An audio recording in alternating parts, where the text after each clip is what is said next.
Orët e para të mëngjesit të së dielës zëvendës kryeministri Ilir Meta dhe ministri i Punëve Publike e Transporteve Sokol Oldashi inspektuan ujësjellsin e Shkodrës.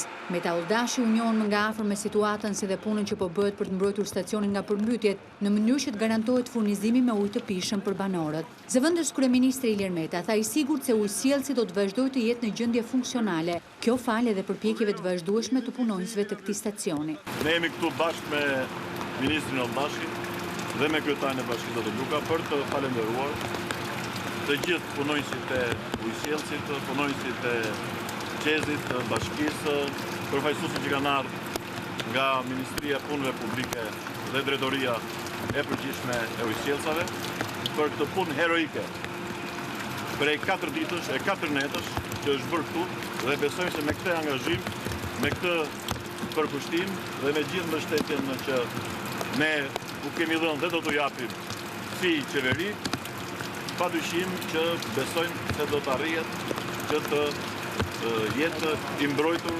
problemi i ujësjellsit, problemi i energjisë elektrike për qytetin e Shkodrës, për banorët e Shkodrës, dhe kjo është i prioritet numër 1 i shtabit të emergjencës dhe gjithë autoriteteve.